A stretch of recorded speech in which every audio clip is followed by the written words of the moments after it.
이 시간 함께 보실 말씀은 마가복음 9장 43절에서 48절까지 말씀을 보겠습니다. 마가복음 9장 43절에서 48절까지 말씀을 보도록 하겠습니다. 지옥에 관한 이야기죠. 예수님께서 지옥에 관한 설교를 여러 번 하셨는데 그 중에 한 설교가 여기에 제시되어 있습니다. 43절에서요, 내 손이 너를 실족해 하거든 잘라버리라. 두 손을 가지고 결코 꺼지지 않는 불 속인 지옥에 들어가는 것보다 불구자로 생명에 들어가는 것이 더 나으니라. 그곳에는 그들의 벌레도 죽지 않고 불도 꺼지지 아니하느니라. 내 발이 너를 실족해 하거든 잘라버리라. 두 발을 가지고 결코 꺼지지 않는 불 속인 지옥에 던져지는 것보다 절름발이로 생명에 들어가는 것이 더 나으니라. 그곳에는 그들의 벌레도 죽지 않고 불도 꺼지지 아니하니라. 내 눈이 너를 실족해 하거든 뽑아버리라. 두 눈을 가지고 지옥불에 던져지는 것보다는 한 눈으로 하나님의 나라에 들어가는 것이 더 나으니라. 아까 전에는 생명으로 얘기했고 여기서는 하나님의 나라로 표현하고 있죠. 그곳에는 그들의 벌레도 죽지 않고 불도 꺼지지 아니하느니라.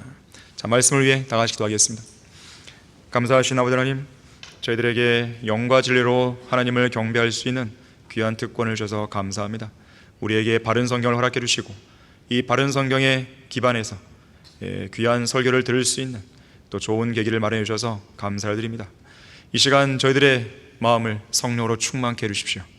무언가 깨닫고 또 그것을 있는 그대로 우리의 생활 속에서 실천할 수 있도록 우리의 마음과 생각을 변화시켜 주시기를 간구를 드립니다. 우리는 복음을 전하는 그리스도의 일꾼으로서 우리의 생을 써야 됩니다. 우리 모두에게 구령의 열정을 주시고 특별히 이 시간 선포되는 이 설교 말씀을 통해서 지옥이 있다는 이 사실에 대한 경각심과 또 지옥으로 달려가는 많은 혼들이 있다는 것을 우리 다시 한번 기억하게 해주시고 또 그들에 대한 연민을 갖게 해주십시오. 모든 걸 주님께 부탁드립니다. 주 예수 그리스도 이름으로 기도했습니다. 아멘. 누가 지옥에 가는가? 누가 지옥에 가는가? 라는 제목으로 설교하겠습니다.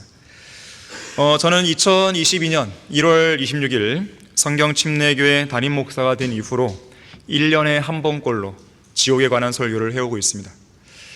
2022년 2월 20일에는 지옥에 다녀온 선지자 요나라는 제목으로 첫 번째 설교를 했고요. 2023년 작년이죠. 2월 12일에는 지옥에 간 부자의 절규라는 제목으로 두 번째 설교를 했습니다. 그리고 오늘 세 번째 설교를 하게 되는 것이에요. 사실 초림 당시에 3년 6개월간의 공생의 기간에 약 5개월에 한 번씩 최소 8번에 걸쳐 지옥에 관해 설교하신 예수 그리스도의 모범을 따른다면 좀 더 많이 설교했어야 하는 것이죠. 하나님께서 세우신 설교자가 이 강단에서 지옥에 대해 자주 설교를 해야 하는 이유는 여전히 우리 주변에는 지옥을 향해서 거침없이 질주하고 있는 무지하고 완고한 구원받지 않은 죄인들이 많기 때문입니다. 또한 이 시간 예배에 참석한 사람들 중에도 혹은 인터넷 방송으로 현재 이 설교를 듣고 있는 사람들 중에도 아직 구원받지 않은 죄인들이 혹시라도 섞여 있을까 하는 것 때문에 그런 것이죠. 이 시간 이 설교를 듣고 있는 여러분은 오늘 밤 죽는다고 했을 때 지옥에 가지 않고 하늘나라에 갈 수 있는 확신이 있으십니까? 만일 여러분이 예수 그리스도를 자신의 구주로 믿었던 그 시점과 장소, 다시 말하자면 정확한 날짜와 시간까지는 기억하지 못한다 하더라도 그 당시의 시점과 상황을 다른 사람의 기억이 아닌 자기 자신의 기억으로 정확히 가리킬 수 없다면 지옥에 가지 않고 하늘나라에 갈 수 있다는 확신을 절대로 가질 수 없어요. 늘 불안한 거예요. 막연하게 여러분의 구원받은 그 순간을 막연하게 기억해서는 안 됩니다. 확실해야 돼요. 러크만 목사님도 이렇게 말했어요. 예수님을 당신의 구세주로 믿은 시점과 장소를 손가락으로 가리킬 수 없다면 지금 이 시간을 그 순간으로 만들어야 한다. 예전이든 최근이든 상관없다. 예수님께서 흘리신 피가 없으면 지옥의 대기자라는 사실을 깨닫고 지옥으로 향하던 죄인으로서 예수님 앞에 나아와 예수님께서 당신의 혼을 구원하시기 위해 하신 일을 믿었던 때 과연 그 순간이 언제인가? 그 순간이 정확하다면 그때 당신은 구원받은 것이다 그랬어요. 여러분은 그 시점과 장소를, 그 상황을 가리킬 수 있습니까? 그것이 있어야 되는 거예요. 그래야 구원 간증이 있는 거죠. 막연하면 늘 그 사람은 구원의 확신이 흔들리고 삽니다. 자, 우리는 이 땅에 태어나서 죽을 때까지 매일 매순간 생사의 갈림길에 놓여 있어요. 중요한 점은 이 땅에서의 생사의 갈림길이 결국 죽음 이후 직면하게 될 하늘나라와 지옥이라는 영원한 생사의 갈림길로 이어진다는 사실입니다. 자, 지상에서 내가 살고 죽는 것은 하나님의 주권에 달려 있습니다. 그러나 하늘나라로 갈 것인가, 지옥에 갈 것인가를 결정하는 것은 그 사람 당사자의 결정에 달려 있어요. 아니, 어떻게 우리가 인간인데 어떻게 그럴 수 있습니까? 잘 들어보세요. 자, 지상에서 살고 죽는 일은 여러분 자신이 결정할 수 없지만 죽음 이후에 가게 될 영원한 거처를 정하는 것, 여러분이 할 수 있는 거예요. 어떻게 그것이 가능한 것인가? 예수 그리스도를 믿으면 되는 거예요. 이보다 더 쉬운 일도 없는 것이에요. 내가 언제 죽을지 몰라요, 우리는. 하지만 죽은 이후에 내가 하늘나라로 가고 싶다면 예수 그리스도를 믿고 구원받으면 되는 거예요. 이것이 바로 하나님의 약속입니다. 자, 생사의 갈림길에서 예수 그리스도를 믿고 구원받은 그리스도인은 죽은 이후에 하늘나라로 가지만 믿기를 거절한 죄인은 지옥의 불길로 던져집니다. 구원받은 그리스도인은 생사의 갈림길에서 영원한 생명에 대한 소망을 갖지만 구원받지 못한 죄인은 생사의 갈림길에서 모든 소망을 잃어버리고 좌절과 불안과 두려움 속에서 영원한 형벌로 들어가는 거예요. 진리의 말씀인 성경은 이렇게 말씀하죠. 거짓말하실 수 없는 하나님께서는 성경에 이렇게 약속하시죠. 이는 모든 사람이 죄를 지었으므로 하나님의 영광의 이름으로 다가 그리스도 예수 안에 있는 구속을 통하여 그의 은혜로 값없이 의롭게 되었습니다. 이는 죄의 삭은 사망이에요. 하나님의 선물은 예수 그리스도 우리 주로 말미암은 영원한 생명이기 때문이라. 한 번 죽는 것은 사람들에게 정해진 것이고 그 뒤에는 심판이 정해진 것 같지. 그러나 두려워하는 자들과 믿지 아니하는 자들과 가증스러운 자들과 살인자들과 음행한 자들과 마술한 자들과 우상숭배한 자들과 모든 거짓말하는 자들은 불과 유황이 타는 못에 참여하리니 이것이 둘째 사망이라고 했어요. 그가 친히 나무에 달린 자신의 몸으로 우리의 죄들을 담당하셨으니 이는 우리가 죄들은 죽고 의에는 살게 하려 하십니다. 그 안에서 우리가 그의 보혈을 통하여 구속, 곧 죄들의 용서를 받느니라.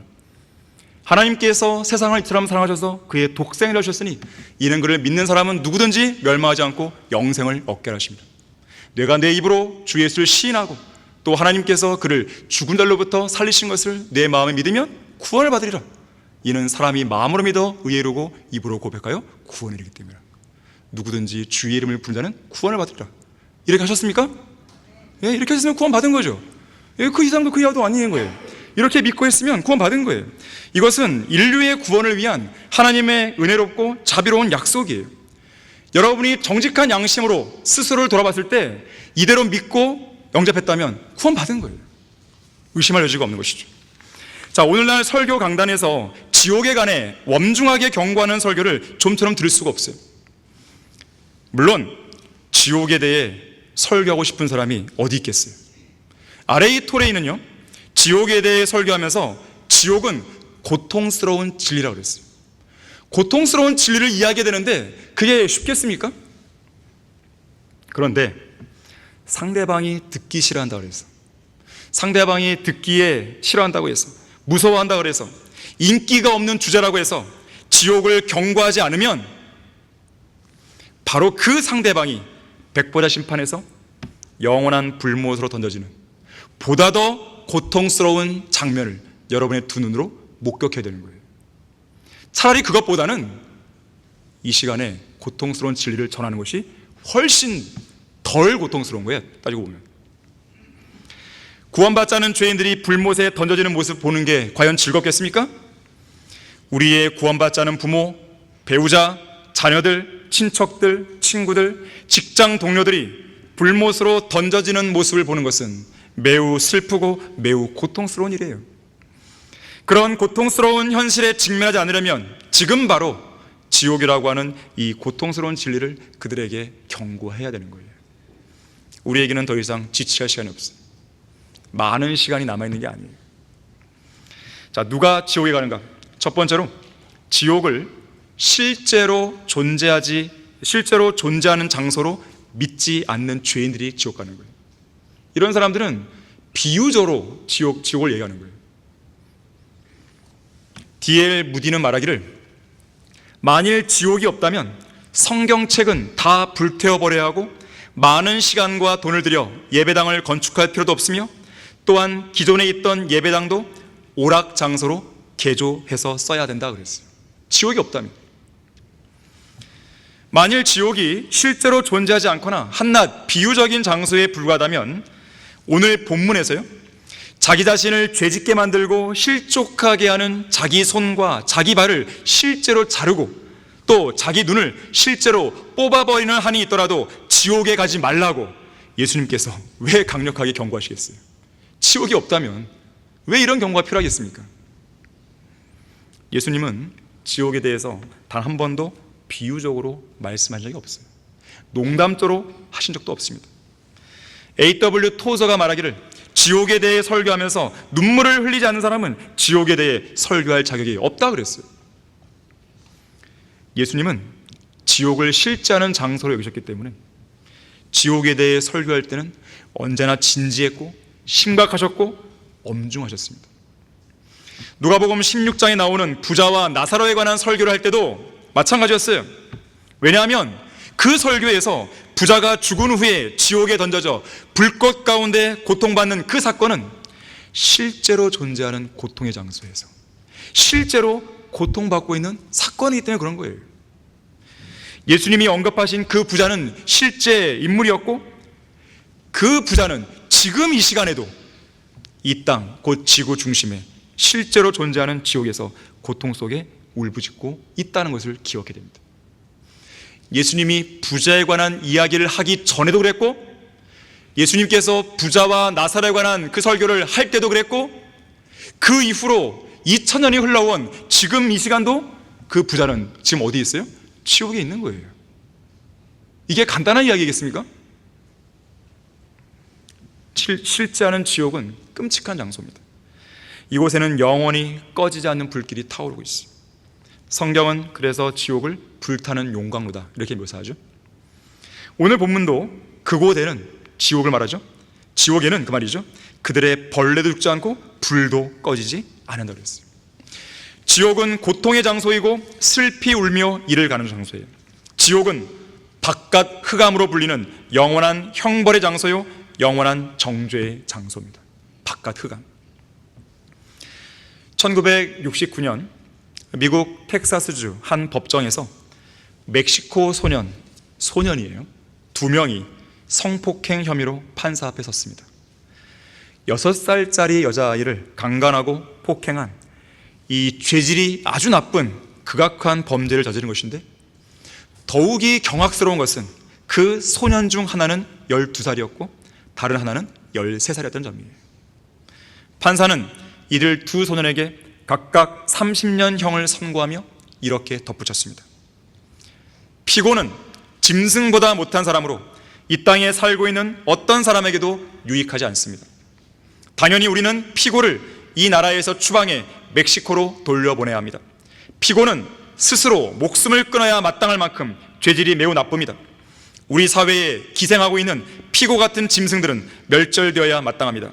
피고는 인간처럼 살 권리가 없기 때문입니다.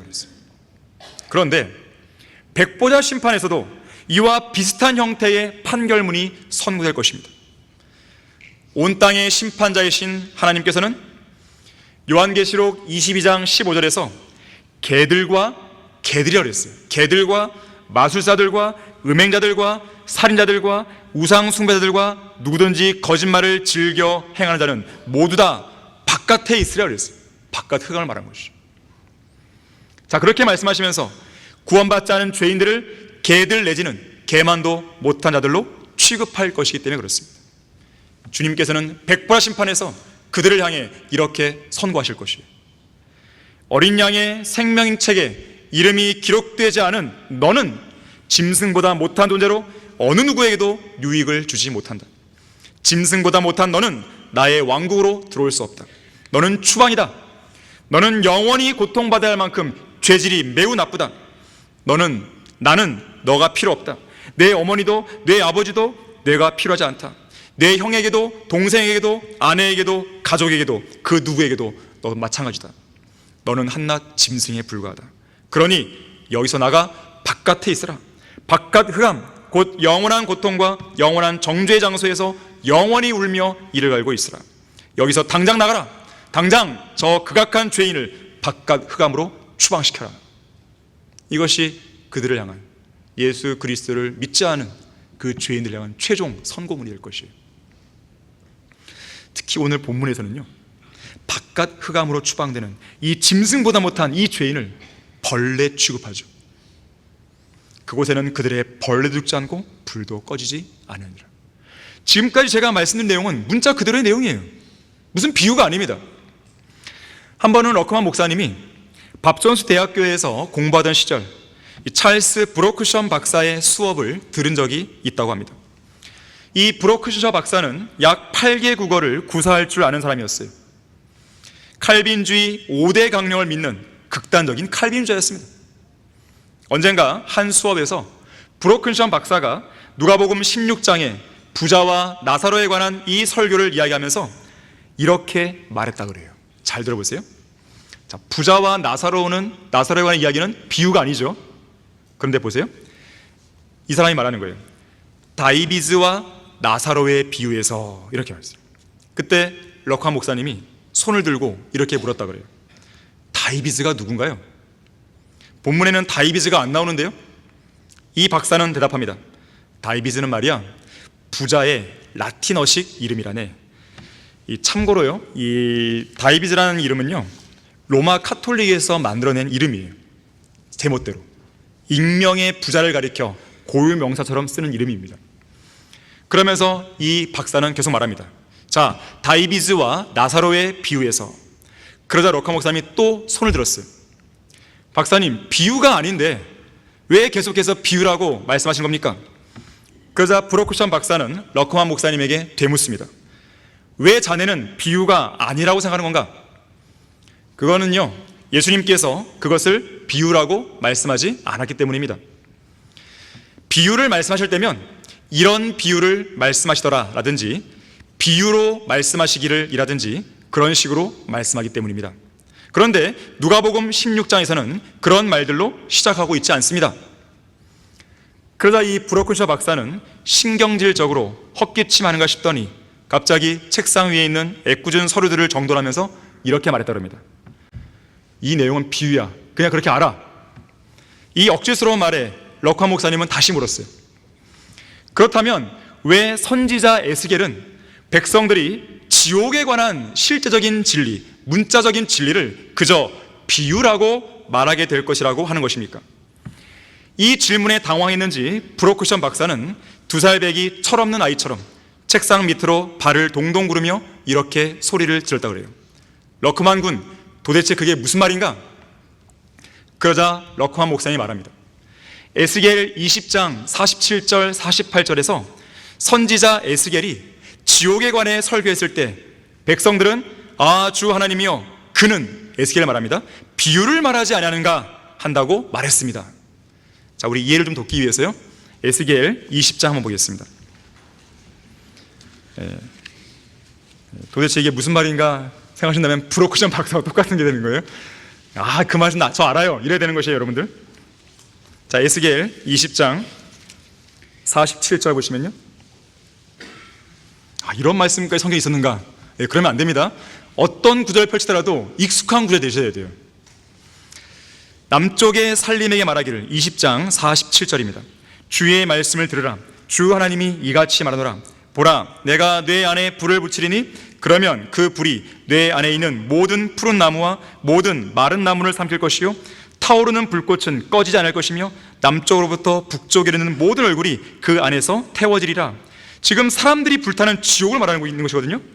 모든 육체는 나 주가 그것에 불 붙인 것을 보리니 그것이 꺼지지 아니하리라 하라. 선지자 에스겔에게 하나님께서 이렇게 말하라고 명령하신 거예요. 근데 보세요, 그때 내가 말씀드리기를, 아, 주 하나님이여, 그들이 나에 대해서 말하기를, 백성들이 나에 대해서 말하기를 그는 비유를 말하지 아니하는가 하나이다 하였더라. 자, 분명 이 구절들에서 에스겔이 예언한 지옥에 대한 경고는 문자적이고 실제적인 경고였습니다. 결코 비유가 아니었어요. 자, 그런데 에스겔 당시의 백성들은 이것을 문자적이고 실제적인 경고로 받아들이지 않고 뭐라고 본 거예요? 비유라고 본 거죠. 이런 현상은 오늘날 더 심하죠. 자, 어쨌든 이런 러크만 목사님의 말을 들었을 때 브로큰샤 박사는 또다시 짜증을 냈습니다. 그러면서 아주 카랑카랑한 목소리로 이렇게 소리를 질렀다고 해요. 러크만 군, 자네 헬라어를 공부해봤나? 아닙니다. 그러면 히브리어를 공부해봤나? 해보지 않았습니다. 그렇다면 자네가 말한 내용이 무슨 의미인지 알 때까지 조용히 입 다물고 있게나. 알겠습니다. 그리고 러커 목사님은 조용히 자리에 앉았다고 그래요. 그러면서 혼잣말로 이렇게 말합니다. 그래, 저 박사의 말이 거짓말이라는 사실을 제대로 밝혀주기 위해서 헬라어와 히브리어를 공부해야겠어. 그런 다음 다시 한번 저 박사와 맞붙어서 토론을 계속하는 거야. 그렇게 해서 러커 목사님이 히브리어와 헬라어를 공부하기 시작했다고 그래요. 잠자는 사자의 코털을 건드려버린 것이죠. 자, 누가 지옥에 가는가? 두 번째로 구원받지 않은 종교인들이 지옥 갑니다. 종교인들이. 이들은 종교 행위로 구원받으려고 하죠. 종교 행위는 일종의 자기의입니다. 자기의예요. 자, 그런데 성경은 자기의, 인간의 의에 대해서 뭐라고 말씀합니까? 더러운 걸레 같다고 그랬어요. 그러나 우리는 다 불결한 것 같고 우리의 모든 의는 더러운 걸레 같으며 또 우리는 다 잎사귀처럼 시들며 또 우리의 죄악들은 바람처럼 우리를 옮겨갔다고 그랬습니다. 더러운 걸레예요. 이사야 64장 6절 말씀이죠.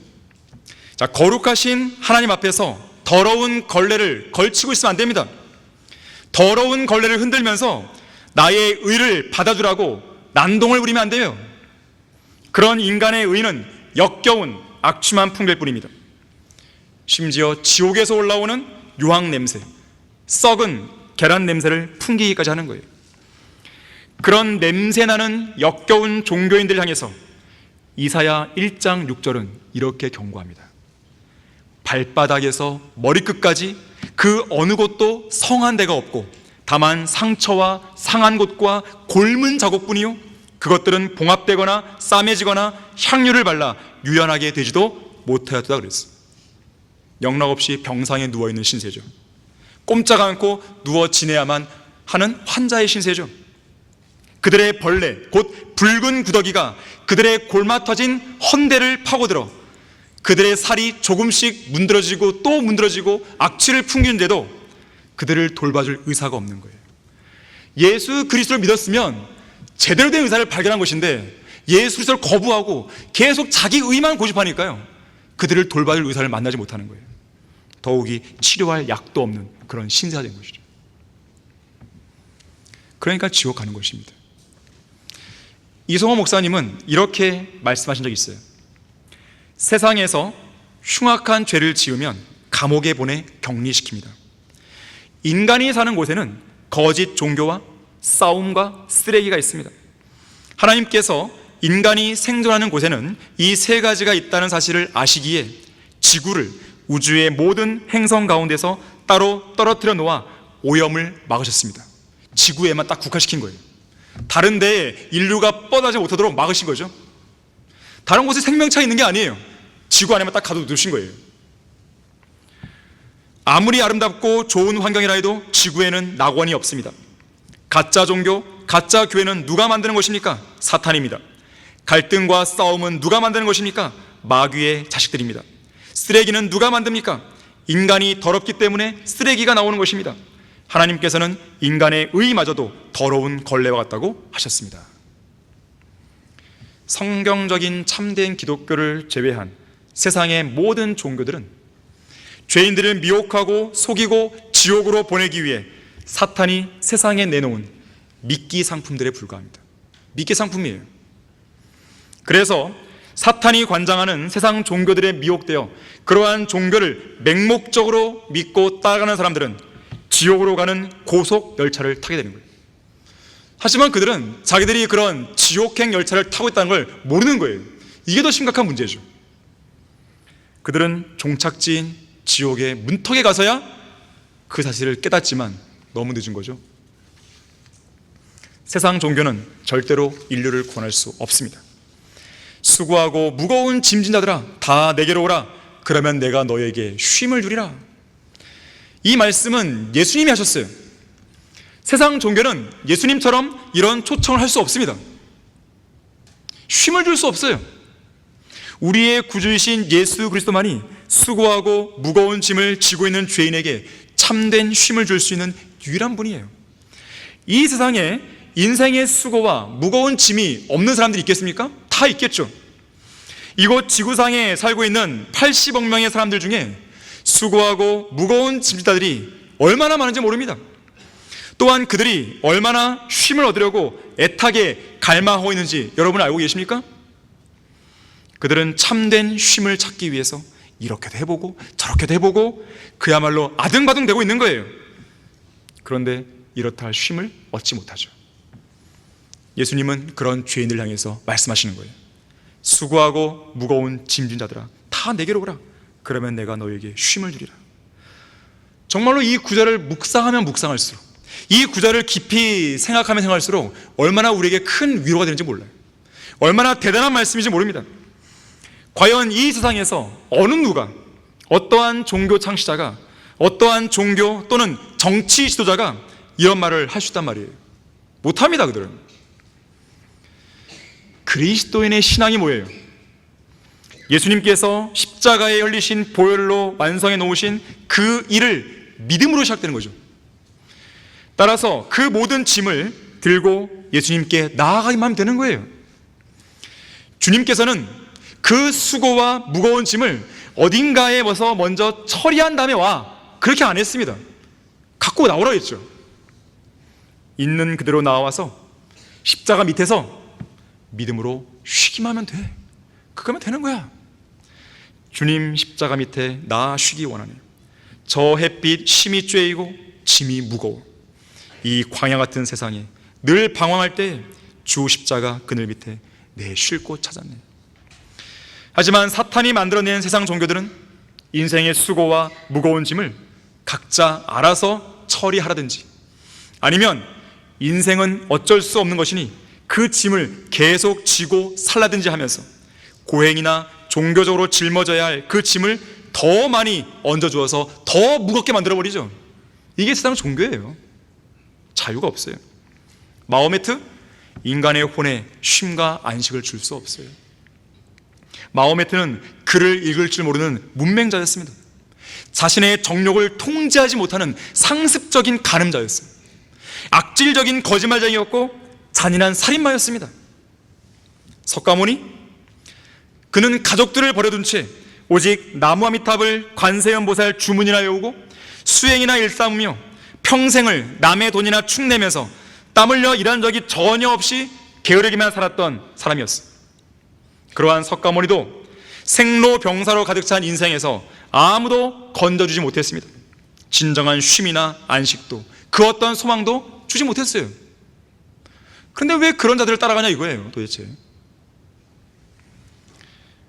교황, 추기경, 조로아스터, 크리슈나, 소크라테스, 공자, 노자, 가짜 신학자, 가짜 목사 다 마찬가지예요. 심지어 그들은 자기들의 혼조차 쉼을 얻지 못했죠. 그 결과 그들은 지금 지옥에서 고통받고 있습니다. 석가모니가 어디 있겠어요? 지옥에 있는 거죠. 마호메트가 어디 있겠어요? 지옥에 있는 거죠. 공자가 어디 있겠어요? 지옥에 있는 거죠. 이런 말은요, 우리 교회에서만 합니다. 4대 성인이 사람들을 함부로 폄하하지 마세요. 그런 세상 사람들과 타협한 교회들은 이런 말 못해요.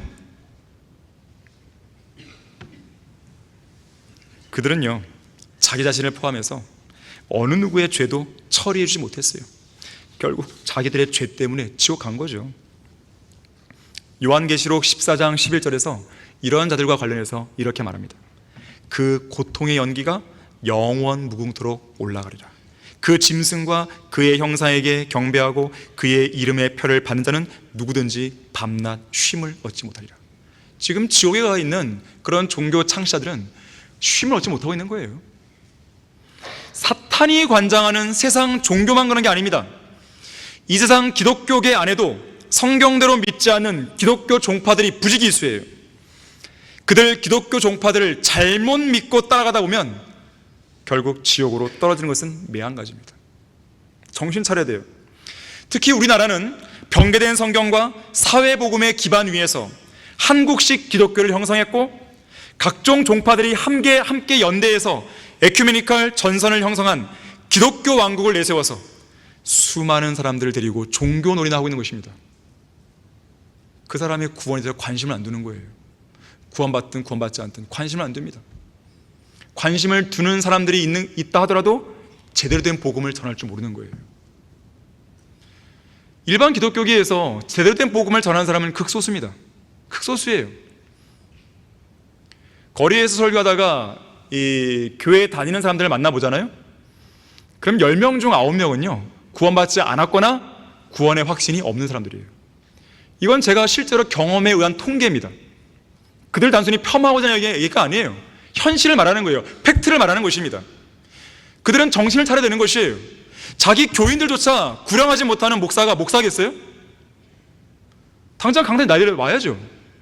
뭐하러 목사하는 거예요 도대체? 그들은 교회가 아니에요. 하나님께서 세우신 교회가 아닙니다. 하나님께서 세우신 목사도 아니에요. 그들은 참된 신약지역교회와 닮은 군데가 없어요. 전혀 성경적이지 않죠. 바른 성경, 성경적인 복음, 진리의 말씀을 올바로 믿거나 실행한 적이 없어요. 세상 죄인들을 향해서 복음을 전파한 것도 없죠. 과연 이 나라 8만여 개의 교회들 가운데 성경대로 믿고 실행하는 교회가 과연 얼마나 되는 겁니까? 거리로 나가서 복음을 전파하기 위해 거리 설교를 하고 전도지를 나눠주면서 구령하는 교회가 있습니까? 구원받은 성도들을 양육하기 위해서 신학교를 세우고 연수원을 세워서, 그것도 순수한 동기로, 순수한 동기가 뭐예요? 돈을 벌려고 하지 않는다는 거예요. 돈을 벌려고 하지 않고, 자신의 이름을 내세우려 하지 않고, 무작정 사람들을 끌어모으려 하지 않고, 오직 진리의 말씀만을 풍성하게 있는 그대로 다 남김없이 가르치려 하는 그런 교회 있어요? 있으면 저에게 말씀해 주세요. 저는 본 적이 없습니다. 저도 제도권 교회를 경험해 본 사람이에요. 없어요. 저도 유명한 성역 공부 쫓아다녔어요. 없어요. 자, 예수 그리스도를 믿지 않고 구원받지 않은 채 교회만 다니는 교인들, 반드시 지옥 갑니다. 한 번은 감리교회 창시자 요한 웨슬리가 꿈을 꿨는데요, 꿈속에서 비참한 지옥을 목격했습니다. 그곳에는 구원받지 못하고 죽은 수많은 죄인들이 우글거리고 있었습니다. 웨슬리는 그들 중 한 사람에게 물었어요. 잘 들으셔야 돼요. 혹시 여기에 감리교인이 있습니까? 그러자 그 사람은 네, 있습니다. 그러면 이곳에 침례교인이었던 혼들이나 장로교인, 루터교인, 그리고 각종 교단들에 속한 교회들에 몸담았던 그런 혼들이 있습니까? 당연히 있습니다. 이곳 지옥에 떨어진 죄인들 중에는 각종 교파에 속해 있는 교인들이 있습니다. 꿈에서 깨어난 요한 웨슬리는 지옥에서 보고 들은 이 사건으로 인해서 크게 마음이 상심합니다. 그리고 얼마 후 또다시 꿈을 꿨어요. 이번에는 하늘나라에 가 있는 꿈이었습니다.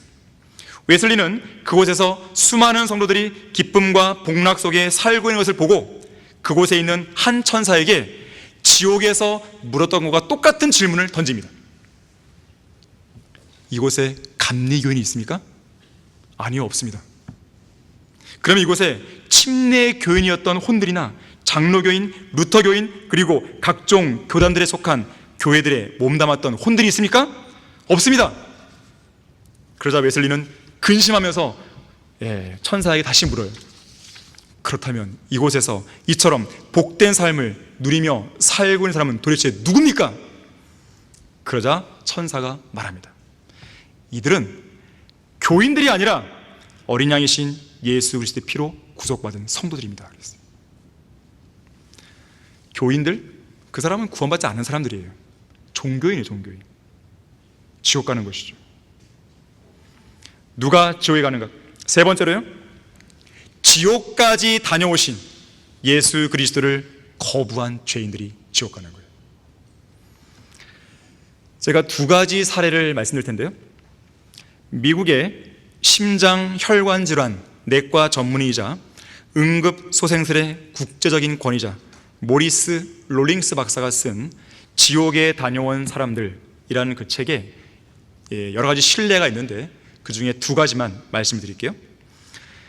캐나다 엘버타 출신의 조지 고드킨이라는 사람은 오랫동안 생사를 넘나들 정도의 심각한 중병을 앓았는데요, 그런 상황에서 자신이 경험한 지옥에 대해 이렇게 말합니다. 나는 지옥이라 부르는 장소로 인도되었습니다. 이곳은 예수 그리스도를 거절한 죄인들이 들어가는 형벌의 장소였습니다. 저는 지옥을 봤을 뿐 아니라 지옥으로 들어갈 죄인들이 겪게 될 고통도 맛보았습니다. 지옥의 어두움은 얼마나 두껍던지 평당 압력을 잴 수 있을 것만 같았습니다. 지독하리 많지 컴컴하고 끔찍했으며 적막하고 매우 묵직한 어둠이었습니다. 어둠 속에 있는 사람을 짓누르고 의기소침하게 만드는 그런 어둠이었습니다. 물기라고는 전혀 찾아볼 수 없게 하는 열 기운이 그곳에 있었습니다. 나의 눈알이 어찌나 건조하게 느껴졌던지 눈구멍 안에 벌겋게 달군 석탄 2개가 들어있는 것만 같았습니다. 입술과 혀가 강한 열기로 바싹 말라붙어 쩍쩍 소리가 날 만큼 갈라졌습니다. 나의 콧김은 마치 용광로에서 뿜어나오는 바람처럼 뜨거웠고 몸 안쪽도 밖에서 들어오는 뜨거운 열기로 고통스럽기 그지 없었습니다. 독일 출신의 배우 쿠르트 유르겐스는 심장 발작을 일으켜서 휴스턴의 심장 전문의 마이클 드바키 박사에게 4시간 동안 심장 혈관 일부를 대체하는 수술을 받게 됩니다. 그런 가운데 지옥을 경험하게 돼요. 그는 이렇게 말합니다. 얼마 안 있어 나는 마치 나의 생명이 썰물처럼 빠져나가는 것을 느꼈습니다. 혼이 빠져나가는 것이죠. 죽음이 뭐예요? 혼이 몸을 떠나는 겁니다. 그러자 공포심이 거세게 일어났습니다. 조금 전까지만 해도 내 눈에는 수술실에 둥근 천장이 보였습니다. 그런데 갑자기 그 둥근 천장이 장렬하는 붉은 빛으로 뒤바뀌었습니다. 그리고 그 안에서 일그러진 얼굴들이 보이기 시작했는데 그 얼굴들은 나를 내다보고 있었습니다. 그들이 점차 내게로 다가오기 시작했습니다. 나는 몸을 일으켜 그들을 막으려고 애를 썼으나 움직일 수 없었습니다. 그러자 이번에는 둥근 유리천장이 투명한 돔처럼 보이더니 서서히 나를 향해 내려왔습니다. 그와 동시에 불타는 화염이 빛처럼 쏟아져 내렸습니다. 저는 더 이상 내 눈앞에 보이는 저 얼굴들 뒤편으로 저주받은 죄인들이 들어가야 할 불붙는 장소가 있다는 사실을 부정할 수 없었습니다. 너무나 절망스러웠고 너무나 두려워 숨이 막힐 지경이었습니다. 분명히 나는 지옥 안에 들어온 것입니다. 저 세차게 일렁이는 불길이 이제 조금만 있으면 저를 덮칠 것입니다. 그런 상황에서 갑자기 검은 그림자 같은 물체가 나를 향해 팔을 뻗치더니 저항할 수 없는 힘으로 나를 끌어당겼습니다. 별 수 없이 나는 그에게로 끌려 들어갔습니다. 차가운 숨결이 나에게 와 닿는 것을 느꼈고 여기저기서 수백만 사람들의 울부짖는 소리가 들렸습니다. 그때 나는 나를 끌어당긴 그에게 당신은 누구냐고 물었습니다. 그러자 그는 말하기를 나는 사망이다라고 대답했습니다. 그때 나는 있는 힘을 다해 외쳤습니다. 나는 당신을 따라가지 않겠소. 나는 살고 싶소. 나는 살고 싶다고. 그러면서 극적으로 깨어난 것이에요. 자, 그런가 하면 우리의 구주이신 예수 그리스도께서 죄인인 우리를 구원하기 위해 지옥까지 다녀왔다는 것을 여러분은 알고 계십니까? 하나님의 아들이신 예수 그리스도를 십자가에 못 박은 장본인은 죄인인 우리 자신입니다. 인자이신 예수 그리스도를 지옥까지 보낸 당사자도 죄인인 우리 자신임을 잊지 말아야 돼요. 하나님의 자녀가 고난당할 때를 쓴 호레이셔스 보나르가 이렇게 말했죠. 예수 그리스도의 거룩한 피를 내가 흘리게 했네.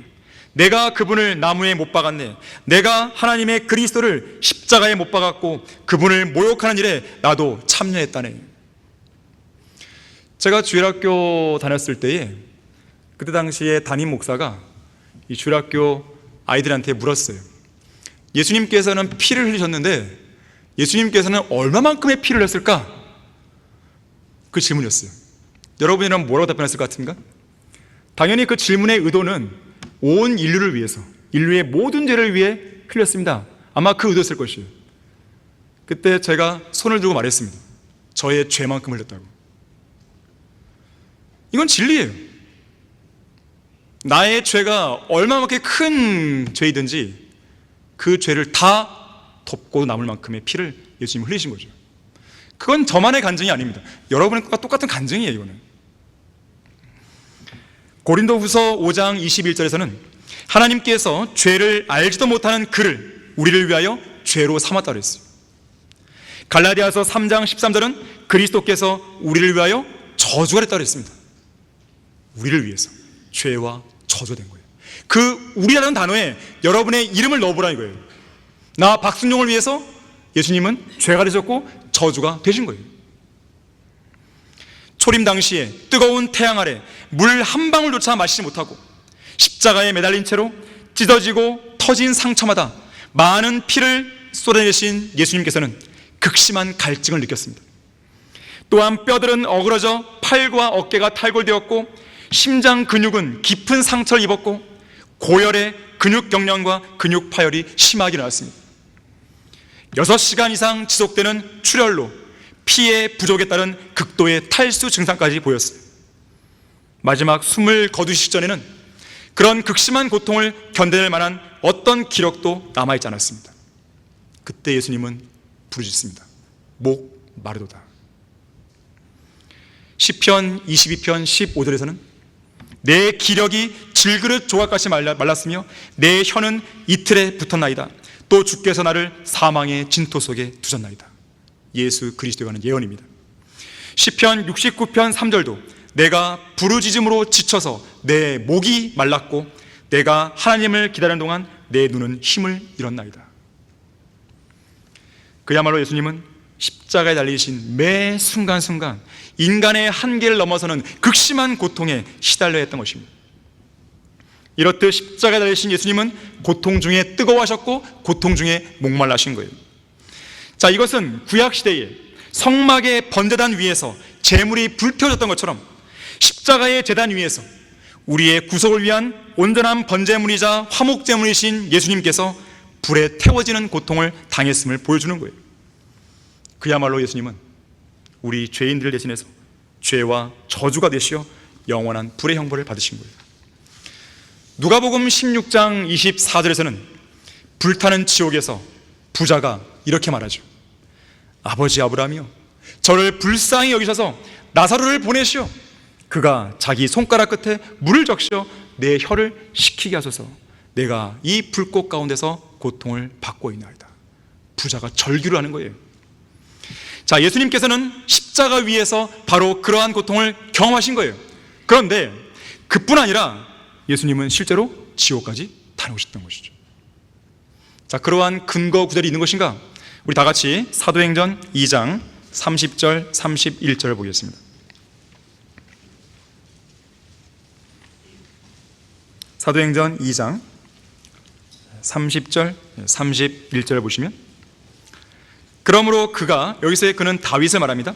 선지자가 되어 육신을 따라 그의 후손 중에서 그리스도를 일으키시어 그의 보좌에 앉게 하신다는 맹세를 하나님께서 자기에게 하신 것을 알고 그가 미리 앞을 내다보므로 그리스도의 부활에 관해 말한 것은, 잘 보십시오, 주의 혼이 지옥에 버려지지 아니하였으며 또 주의 육신도 썩어짐을 보지 아니하였다는 것이라.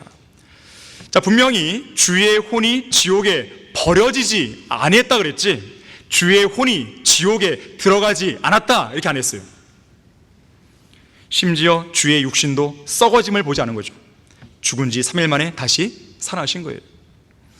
다시 말해서 십자가 위에서 다 이루었다라고 외치시며 숨을 거두신 예수 그리스도의 그 혼은 그분의 몸을 떠난 이후에 사흘낮과 사흘밤 꼬박 72시간 동안 지하 세계에 다녀오신 거예요. 친히 그분의 몸으로 담당하신 우리의 모든 죄들을 지하 세계 안에 있는 지옥에다가 다 내려놓으셨고, 그렇게 하심으로 인류의 모든 죄들을 말끔히 처리하신 것입니다. 이렇듯 예수 그리스도께서는 우리의 죄들을 지고 가셨으되 세상 죄를 제거하는 을, 세상 죄를 지고 가는 으로 요한복음 1장 29절을 변개시킨 개혁성경처럼 지금도 계속해서 지고 계신 것이 아니죠. 지고 가셔서 지옥으로 옮겨서 그곳에 다 썰어놓으시고 제거해 버리신 것이죠. 지옥의 문들을, 지옥과 사망의 열쇠들로 걸어 잠그신 거예요. 그곳에다가 다 썰어놓으신 것입니다. 마치 청소차가 온갖 쓰레기를 다 버리는 하치장에 가서 가득 싣고 온 쓰레기들을 모두 쏟아버리듯이 모든 죄들을 그곳에 버리시고 빗장들을 지르신 후 다시 그 지옥에서 나오신 거예요. 주의 혼이 지옥에 버려지지 아니하였어요. 지옥에 가시긴 가시되 그곳에 남겨지지 않았다는 것을 의미하는 것이죠.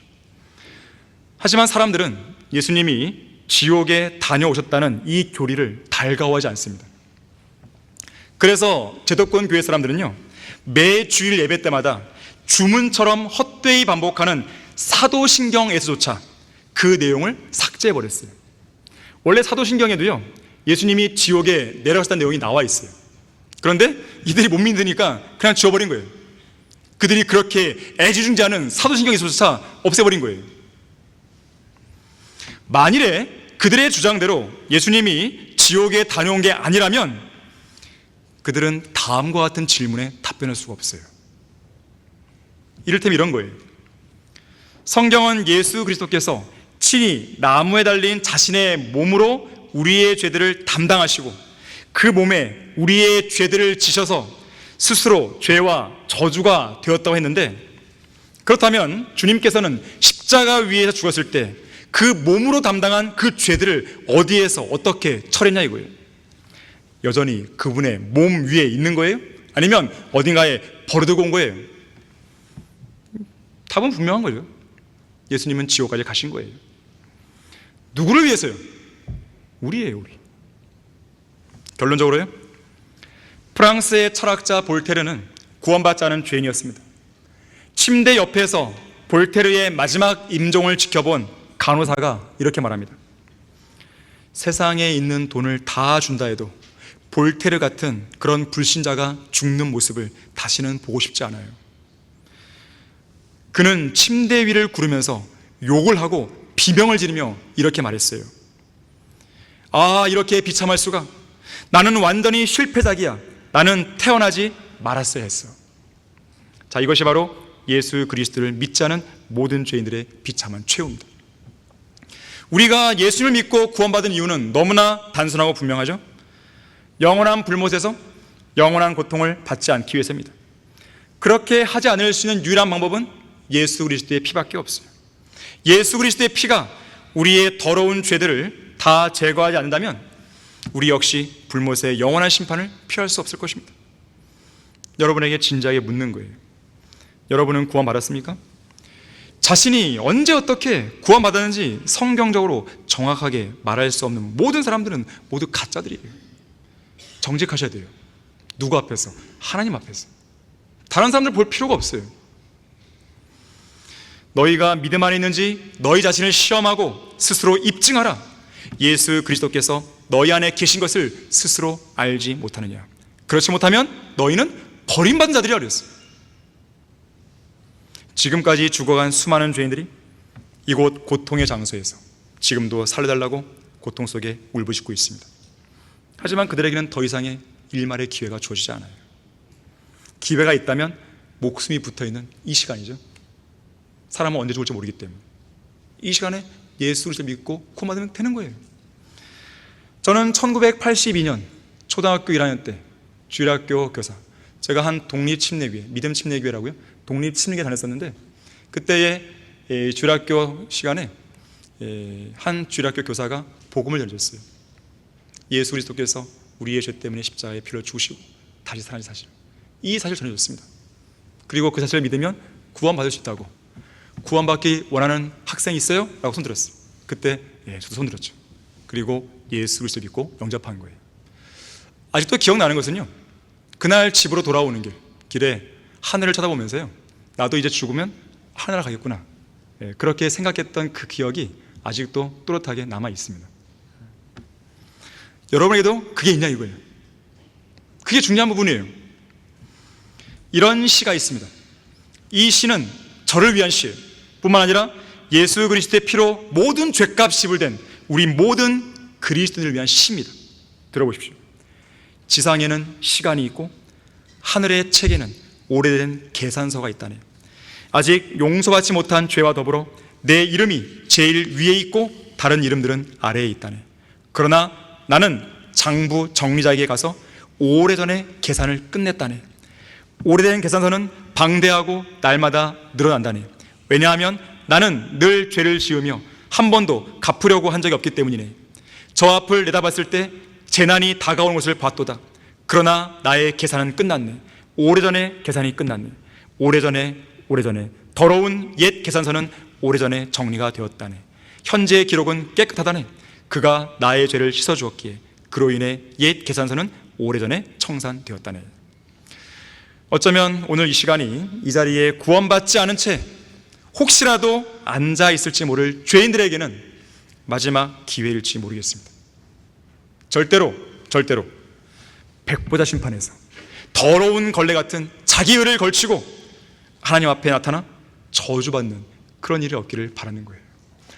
잠시 눈을 감겠습니다. 고개를 숙이시고 눈을 감겠습니다. 혹시 이 자리에 혹은 이 인터넷 방송을 설교를 듣고 있는 사람들 중에서 아직 구원받지 못한 죄인이 있습니까?